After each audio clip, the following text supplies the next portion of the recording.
Assalamualaikum warahmatullahi wabarakatuh. Kabiyyoota fi jaalatamtoota chaanalii Maamishaa TV dha. Hundi keessanuu baga nagaan dhuftanii akkuma jalqaba dhuftanii chaanalii kana share, like, subscribe godhuudhaan nu hordofaa isin jenna. Har'a hojiiwwan ilmaan Oromoo idil addunyaa irratti hojjechaa jiran gama supermarketii fi gurgurtaalee adda addaatiin takka magaalootii addunyaa tanaa irra deemne isin garsiisna. Hamma sitti viidiyoo kana nu faana tura isiniin jenna. Kan isin daawwachiisu kabajamaa fi jaalatamaa keenya obboleessa keenya Madda Wallaabuuti. Viidiyoo kana hamma dhumaatti daawwadhaa. Supermarkeetoo ilmaan Oromoo addunyaa irratti hojjechaa jiran akkam akka ta'e daawwadhaa isin jenna. Go. Viidiyoolee adda addaa kutaalee adda addaa isin biraan gahaa turre jechaadha. Akkuma argitan kanatti maashaallah baay'ee waan namatti toludha. Namni keenya biyya ambaatitti haala kanaan dalagateetiin yeroo hojjetatu caalaa wanti nama gammachiisu tokkollee hin jiru. Biyya ormaa keessatti haala kanaan dalagaa haala kanaan ulfaataa yeroo dalagan kana caalaa wanti nama gammachiisu tokko hin jiru jechaadha. Daawwattoota kiyya warroonni na daawwachaa turtan armaan dura sagantaalee adda addaa qophiilee adda addaa isin biraan gahaa ture. Ammas akkuma argitan kanatti kun argitanii kunniin bifa dhugaatiiti. Gatiin isaas baay'ee salphaadha jechaadha. Akkuma argitan kanatti gatiin isaa waan liitaan jira 1.5 jira 500 ml jirti. Gatiin isaas akkasumatti gargara. Gamanaanis akkuma argitan kana aanantu jira. Wanta nyaata adda addaa ka daa'immaniif ta'utu jira. Gamanaanis akkuma argitan kana daadhingii jechaadha. Aanan jechaadha kunni bifa aananiiti. Asiinis akkuma argitan bifa dhugaatii adda addaatu jira. Bifni dhugaatii kunis kallattii adda addaatiin gatiin isaa baay'ee gabbu'aa jechaadha. Biyya keenyatti wanti kunniin qaalii akka malee jechaadha. Asirratti akkuma argitan kanatti gatiin isaa baay'ee gabbu'aadha. Baay'ee xiqqaadha. Baay'ee namatti tolu jechaadha. Hawaasni keenya Oromoonni biyya baqaa keessatti illee akkanatti of jijjiiruu dalaguudhaan sochii adda addaa gata. Alhamdulillah namni keenya haala kanaan biyya ormaa keessatti dalagee of jijjiiruu yeroo hojjetu caalaa wanti nama gammachiisu tokkollee hin jiru. Anyway akkuma argitan kanatti shoppa baay'ee namatti toludha, baay'ee nama gammachiisudha. Obboleeyyan keenya kan Oromoo jechaadha haala kanaan biyya baqaa keessatti dalaganii of jijjiiruu, sochaanii of jijjiiruu ofii qofa miti saba isaaniitiif illee birmannaa adda addaa gatuudhaan yoo hojjetanii jaan nama ofii bira dhaabbachuu keessatti gahee guddaa qaban jechaadha. Alhamdulillah egaa akkuma argitan kanatti dhugaatii bifa adda addaa akkuma argitan kanatti firiija daabbii kana guutuu keessa kan jiru wanta dhugaatiiti. Waan baay'ee namatti tolu jechaadha. Maashaallah hedduu namatti tolu jechaadha.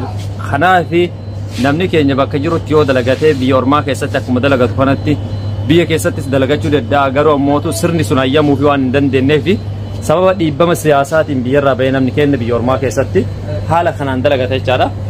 Akkuma argitan kunniin ammoo fooni mixing marketing dha amma namni kun jechaadha. Mixing marketing wanta garaagaraa gurguruudha.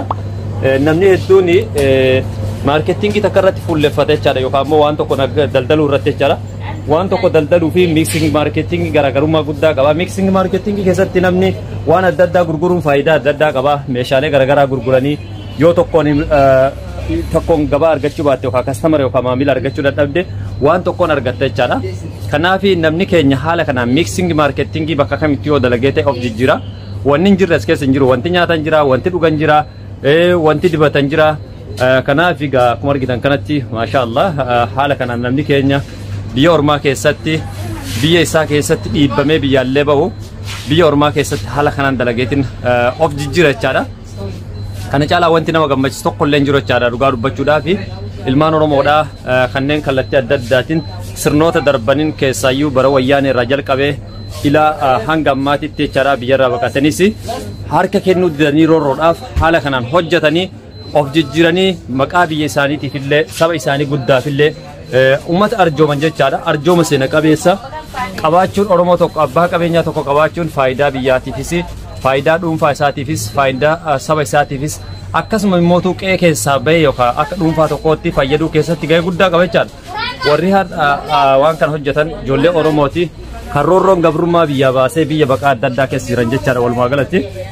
Hedduu namatti tola maashaallah kana caalaa wanti nama gammachiisu tokkollee hin jiru. Waan hundaafuu rabbiin umrii isaanii haa tursiisu. Rabbiin fayyaa itti haa kennu jenna. Gamanatti akkuma argitan kana daakuleen adda addaa jira. Kun ammootu kan argitan kun rayiza jechaadha. Ruuza isa yaamusan jechaadha. Kunniin immoo daakuudha. Gamanaanis kan argitan kun daakuudha jechaadha. Gamana namoo argitan kuni bifoota nyaataa yookaan mootu dibata adda addaa jechaadha. Peanut gaatii yookaan black gaatiidha. Wanta akka daabbootti riganii kan nyaatan jechaadha. Kunniinis akkasuma jechaadha dhangalaadha. Kunniinis kan gamanaan argitan kuni akkasumatti jechaadha. Gamanaan kan jiru kunniin ammootu kuubiinsi jedhama jechaadha. Kuubiinsiin kuni gatiin isaallee baay'ee salphaadha. Qarshii 12 qarshii 10 hanguma abbaan barbaadeeni. Kun ammootu qurxummiidha. Qurxummiin kun ammootu gatiin isaa wal tara, keejiin isaallee wal tara jechaadha. Akkuma keejiin isaa wal taruuni giraama 400tu jira, giraama 200 tura. Garaagarummaa giraama isaatiin jechaadha namuutu akka barbaadetti bitachuu danda'a jechaadha. Gatiin isaa immoo salphaadha akka malee.